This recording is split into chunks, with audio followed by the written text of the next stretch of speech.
Hello again. This next episode that I'm going to do is going to be it's a big trigger warning. It's forgiveness of a child molester. It doesn't go into specifics, but it could be a trigger for anyone who's had to deal with this sort of trauma. So I'm going to get to it. This is Dave sharing his experience with that. Sorry, I'm not quite prepared. I am prepared. I just have to click on all these things to find what I'm looking for. There we go. And share. Let's see, where are we in this? All right, here we go. Hi, everyone. I just want to warn you ahead of time that today's episode is full of a lot of things that are very triggering to many people. The subject matter is very sensitive and there is explicit language. So please be cautious if the things in my description are triggering to you. A man being molested by a man is a whole new level. And it happened. I did not know any of that. Oh, yeah. By our so called family uncle, Dean. He molested me for years because I was the youngest one. Once they reached puberty, he didn't want nothing to do with them. He liked the little boys. And I was really little. He did me for like 8 years. And I have very vivid memories of it. So I bottled that shit up for years. And when I was about 30 years old, the Catholic Church came out with their scandal with all their priests molesting boys. And that really festered in me. And so I went and I hunted that prick down. He was up in Duluth, Minnesota. I was at his front door. I was going to kill him, and I was going to put his body in Lake Superior. And so I decided to start with calling the Waukesha Police Department, and they put me in touch with their sex crimes unit. They told me to get a hold of the FBI. So I got a hold of the FBI, and in the end, the statute of limitations had run out, and there's nothing I could do. So I started going through a huge guilt trip that because I was unable to do anything or had never done anything about it when I was younger, that I was the reason other kids were getting molested. And that drove me fucking crazy for years. And I finally got involved with a group of people through a treatment program I put myself in the first time I tried to quit drinking. And I spoke to about 200 people at a university in St. Paul, at Metro University. And I told my story, and it really, really helped me out. And it's allowed me to forgive him. I forgave him before I became a Christian. And there's nothing I can do about it. It's not for me to take somebody's life. So people would want to kind of know, how do you forgive someone who's done something that horrible to you? You just have to, or else it'll continue to eat away at you. It's the source of my drug and alcohol addiction for sure. My mom knew about it, never did nothing about it. That disgusted me.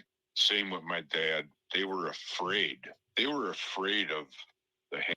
And so they allowed it to happen. But they had no idea that it happened to me until I was about 16 and I talked to my mom. And that's when she told me that she knew about it, but had no idea that it happened to me. No, I mean, I even took her to the places where it happened. He was involved in a sports car racing team. And at each location, they had like a living room set up and a bed. Somebody'd sleep there. And that's where it would take place. And Edmund's house in their basement while they were upstairs. Sometimes my mom would be in the house and I'd be getting molested in the fucking basement at the same time. Wow, that's messed up. I guess I've never really heard a story from someone who's actually been through that. Yeah, it's real messed up, Jen. So what do? Do you carry that burden with you, or do you find it in your heart to forgive them and let it go? And that's what I had to do in order for me to survive. But the damage is already done. It can't be taken back. Right, but And the I have to resentment live with doesn't it. do anyone any good. If you hold on to that resentment, you're just going to poison yourself, and it doesn't Ex- correct what ex- happened. exactly. And I tried to drown it with poison for years. I've been sober now almost as long as one more year, and I'll be even. I'll be sober as many years as as many years as I drank. So one more year, and I'm going to be up on top of it finally. And I'm excited about that. Yeah, That's that's pretty great. cool. You know, I'm just glad that drugs and alcohol never did for me what it did for you, because right? I was able to say, I don't like this. I don't like how this I was, feels, and stop doing I, it. I was crazy, man. Absolutely crazy. And the people I hung out with, the Hell's Outcast Outlaw Biker Club, they were murderers. They murdered a guy inside a friend of mine's house and trashed the house. And there was blood on the walls. There was blood on the ceiling, holes in the walls. I mean, they beat this guy to a pulp. And Jackie went to school with the guy that actually killed him, a guy named Mike from the east side. And I knew Mike. I partied with Mike quite a few times. And the house was so bad that they just left everything in it, and they sold it as is. Took a huge loss on it. They couldn't even go in there. They grabbed a few personal items and fuck it. Oops, sorry. The magic of editing, I can edit things. Sure, sorry about that. No, that's fine. I mean, it's a good I conversation. kind of It's something that people don't hear. I'm just getting a little upset right now. It Okay. still upsets me. Don't get me wrong. I don't want to bring up bad feelings and trigger you. No. It's a healthy thing. It's something that I never want to forget that happened. Most people would want to forget it, and we try to forget it by drowning it in drugs and alcohol. For me, it's important because it's part of who I am and part of what I went through. And what I went through has made me the man that I am today. I am very much an advocate for children. I love children. It's a shame I never had any of my own. I have a stepdaughter, but that's not the same thing. And that brings me to another question of heaven. Am I going to be able to have children in heaven? What's the point? Or maybe all of this is the point, and it's preparing me for that moment. Get all the negativity out of my life now so that when I'm in heaven, I can enjoy true peace and finally raise a family. Maybe that's what it's about. One of them questions. Maybe most people that have children should not even be parents to begin with, and it's just horrible. And then now you have people in the world. What do you do? Jackie and I lost two kids. She had a miscarriage on the first one, and the second one was an ectopic pregnancy. So they had to take it from her, and they found growth on her ovaries. So they took her ovaries at the same time. And that wiped out any chance of ever having kids. They left her uterus because they thought maybe we might want to do in vitro fertilization. But no, I mean, if God didn't want us to have kids, there's a reason why. And that was really, really a sad part of our life. And it happened around deer hunting time. And I'm a deer hunter. And for me, that's the most important personal time of the year for myself. And it devastated it that year. And so every year I'm reminded of that incident when deer hunting comes. It never doesn't come back to me, but it's a reality that I have to deal with. I just wasn't supposed to be a dad. I mean, I'm an uncle to many, and I have a nephew up here that I've started hanging out with. His name is Alex. He's 35 or 36, and he's another troubled one. Alex and I have become pretty close, and he hasn't been working for the last couple years, and he finally got a job. And I've left him alone. I haven't talked to him for a few weeks. He's been installing gutters and he's traveling around the state. So, but good for him, man. He needs something positive to happen. You know, he scares me. He scares me a lot. His best friend, he and his friend are into rock climbing. And his buddy asked him to go with him last year someplace along the St. Croix River by Taylor's Falls. Alex was busy that day, and his friend went by himself and was free climbing, wasn't using ropes, and he fell and he died. And the year before, his dad died, Jackie's brother, at age 60. He had cancer. He worshiped his dad, and it's just messed him up really bad. So I'm really glad I can be there for him, you know, not to be a dad, but just to be a responsible adult. I believe I am, you know, try to be his friend and help him out. You know, we go fishing, and I took him to the car show here a few weeks ago. He'd never been to one before. Took him back to the 50s where there's 10,000 cars at the state fairgrounds. That was pretty cool. He's important to me, man. Yeah, you don't I have really, to be a biological father to be a dad to someone. no, and June's proof of that. You know, I took June on when she was 7 years old, and I was with her mom only for 4 years. 3 of them we were married when she left me. Smartest thing she ever did. I hated her for a long time for doing that. The way she left me just blindsided me. I sat on the front steps for 2 days waiting for her to come home. I went and had lunch with her. She gave me her paycheck, said, see you after work, and she just never came home. I never knew she was unhappy, didn't know there was a problem. Totally blindsided. Yeah, I kind of did that to my ex-husband too, and the problem was me. I wasn't happy, and it wasn't anything he did or didn't do. It was because I couldn't communicate how I was Right. feeling to let him know, hey, this is going on. Instead, I walked away. That's hard. That's a big decision. And Linda, she liked to drink and she liked to do drugs as much as I did. And she had a really good job working for a Fortune 500 company up here called Ecolab. She lost her job.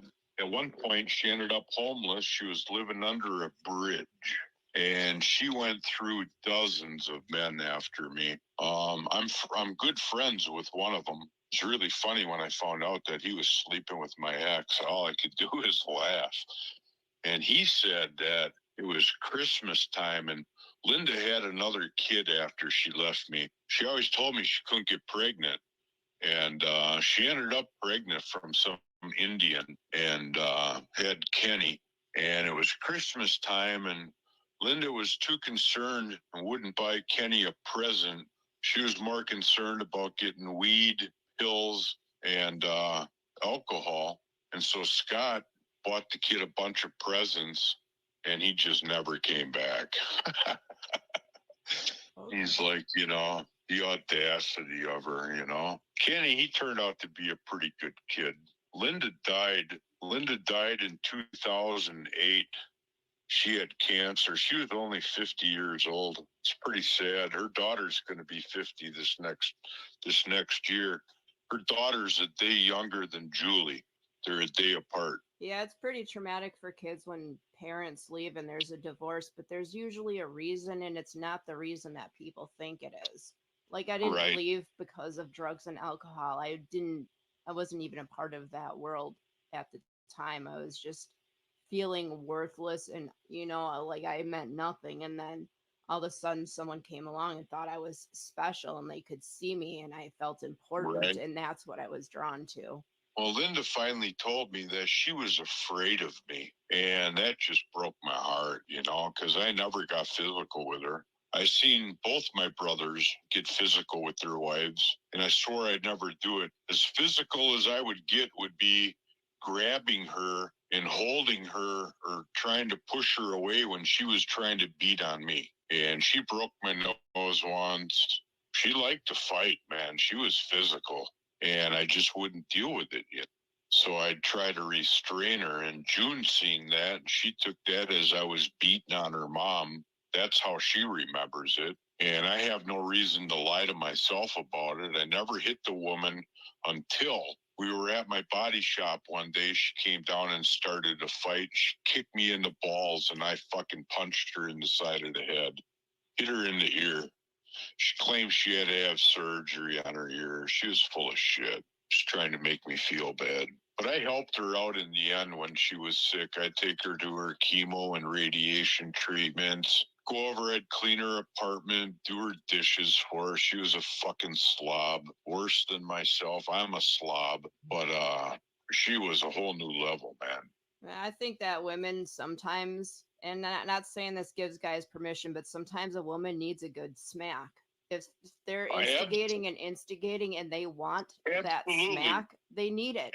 I'm not saying beat the crap out of them, but kind of like a kid, you spank them, you get their attention, say knock it off.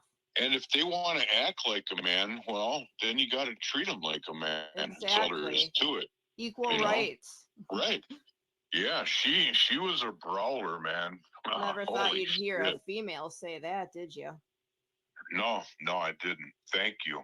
That's just how I feel. I mean, I'm tired of people playing the victim when in fact they are the bully. Right. Yeah, it goes both ways. Just because you're a female doesn't excuse you from your behavior. You want to act like a man, you're going to get treated like a man. That's all there is to it. Right. And then don't come be complaining about it. It was your choice. You chose it. You got the consequences. What do you think of it now? It's not always fun being a man.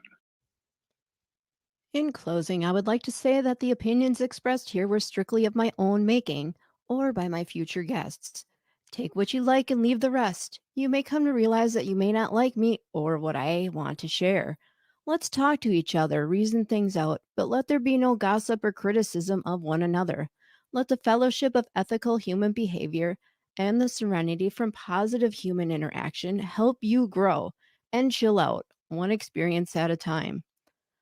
I would like to thank my higher power for guiding me through this podcast. I hope to spread the message of love, hope, and understanding by touching one life at a time.